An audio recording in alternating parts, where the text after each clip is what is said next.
Hello बच्चों, let's read the question. The question is a parallel plate capacitor is charged from a cell and then isolated from it. The separation between the plate is now increased. अब हम क्या कर रहे हैं, दोनों plate के बीच के सेपरेशन को इंक्रीज कर रहे हैं.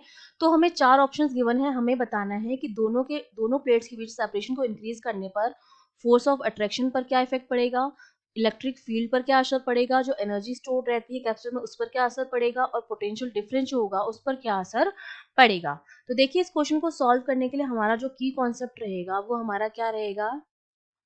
हम जानते हैं कि जब हम पैरेलल प्लेट कैपेसिटर की बात करते हैं कि मेरे पास पैरेलल प्लेट कैपेसिटर है, दोनों प्लेट्स के बीच की डिस्टेंस जो है वो d है, क्रॉस सेक्शन एरिया a है, तो इसका जो c होता है वो कितना होता है, a epsilon not upon d होता है. और जो इलेक्ट्रिक फील्ड होता है E, वो मेरा किसके बराबर होता है, सिग्मा अपॉन एप्सिलॉन नॉट के बराबर होता है, जहाँ पर सिग्मा आपकी होती है चार्ज डेंसिटी और चार्ज डेंसिटी होती है Q अपॉन ए, तो ये होता है Q upon A epsilon not के बराबर. ये हमारा इलेक्ट्रिक फील्ड आता है. और जब फोर्स की हम बात करेंगे तो फोर्स कितना लगेगा, फोर्स ऑफ अट्रैक्शन लगेगा दोनों प्लेट्स के बीच में, क्योंकि एक प्लेट पर होता है पॉजिटिव चार्ज और एक प्लेट पर होता है नेगेटिव चार्ज. और जो अनलाइक चार्जेस होते हैं वो एक दूसरे को क्या करते हैं, अट्रैक्ट करते हैं. तो जो अट्रैक्शन फोर्स लगेगा वो हमारा किसके बराबर होता है, F इक्वल्स टू होता है क्यू ई के बराबर. ठीक है, तो यहाँ से हम फोर्स निकाल लेंगे, यहाँ से इलेक्ट्रिक फील्ड पता चल जाएगा, यहाँ से कैपेसिटेंस पर क्या फर्क पड़ेगा वो पता चल जाएगा. और स्टोर्ड एनर्जी की अगर हम बात करें तो हाफ CV स्क्वायर जो होती है वो होती है स्टोर्ड एनर्जी कैपेसिटर में, या इसको मैं लिख सकती हूँ क्यू स्क्वायर अपॉन 2C के बराबर, क्योंकि चार्ज जो है वो हमारा क्या रहेगा, सेम रहेगा. तो क्या फर्क पड़ेगा अब हमें पता चलेगा. ठीक है, और E और V में जो रिलेशन होता है पोटेंशियल और V में, वो हमारा क्या होता है, V जो होता है E इंटू डी के बराबर होता है. ठीक है, इसका मतलब V जो है वो D के क्या है, डायरेक्टली प्रोपोर्शनल है. यहाँ से भी पता चल जाएगा हमें. और हम जानते हैं Q इक्वल्स टू क्या होता है, CV होता है, तो यहाँ से V जो है वो C के क्या आ रहा है, इनवर्सली प्रोपोर्शनल आ रहा है. यहाँ से भी हमें V का पता चल जाएगा. अब देखिए, सबसे पहले हम पता लगाएंगे फोर्स का, क्योंकि पहले ऑप्शन में हमसे बात की जा रही है फोर्स ऑफ अट्रैक्शन की. तो फोर्स होता है क्यू ई, तो हो जाएगा क्यू इंटू ई की वैल्यू रख देंगे सिग्मा अपॉन 2 एप्सिलॉन नॉट. अब हमने क्या किया है, इसको चार्ज करके आइसोलेट कर दिया. इसका मतलब जो क्यू होगा मेरा अब क्या रहेगा, सेम रहेगा, उसमें किसी तरह का कोई चेंज आएगा नहीं.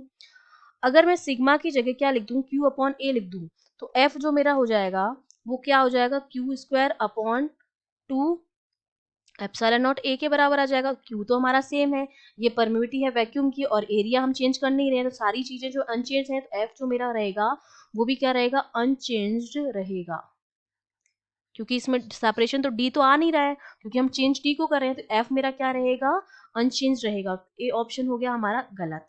सेकेंड में हमसे बात की जा रही है फील्ड की, तो हमारा ई जो होता है वो sigma upon epsilon naught plates के बीच में, तो ये हो जाएगा Q upon A epsilon naught. A हमारा सेम है, क्यू हमारा सेम है, एप्सिलॉन नॉट सेम है, ई भी मेरा क्या रहेगा, अनचेंज रहेगा. और हमें ऑप्शन में क्या दिया है कि जो फील्ड इन द रीजन होगा बिटवीन द प्लेट्स, प्लेट्स के बीच में सिग्मा अपॉन एप्सिलॉन नॉट होता है, वो हमारा क्या रहेगा, चेंज नहीं होगा. तो बी ऑप्शन है बिल्कुल करेक्ट. अब सी ऑप्शन में हमसे क्या कहा जा रहा है, जो एनर्जी स्टोर्ड है कैप्सूल में वो इंक्रीज होगी. तो हम जानते हैं कि जब हम डी को इंक्रीज करेंगे तो मेरा जो सी होगा वो डिक्रीज होगा. ठीक है, कैपेसिटेंस जो होगी मेरी वो क्या होगी, डिक्रीज होगी. और हम जानते हैं कि जो मेरी एनर्जी है यू, वो मेरे इनवर्सली प्रोपोर्शनल है सी के. अगर हम चार्ज वाला फॉर्मूला लेते हैं, क्योंकि हम पोटेंशियल वाला नहीं लेंगे, चार्ज हमारा सेम है, तो हम फॉर्मूला यूज करेंगे चार्ज वाला, Q square upon T 2C, जहां से U जो है वो C के इनवर्सली प्रोपोर्शनल आ रहा है. अगर C डिक्रीज होगा तो एनर्जी मेरी क्या होगी, इंक्रीज होगी सिंपली. तो इसका मतलब energy stored in the capacitor will increase, तो सी ऑप्शन भी आपका हो गया करेक्ट. लास्ट में हमसे बात की जा रही है पोटेंशियल डिफरेंस की. तो पोटेंशियल डिफरेंस क्या है, सी के इनवर्सली प्रोपोर्शनल है. अगर सी इंक्रीज हो रहा है तो पोटेंशियल मेरा क्या होगा, डिक्रीज होगा. और वैसे भी मेरा जो V है वो D के भी क्या है, डायरेक्टली प्रोपोर्शनल है, तो D मेरा अगर बढ़ रहा है तो V मेरा क्या होगा, बढ़ेगा ना कि घटेगा. तो डी ऑप्शन हमारा हो जाएगा रॉन्ग. तो हमारे दो correct option that is B and C. I hope you understood well. All the best.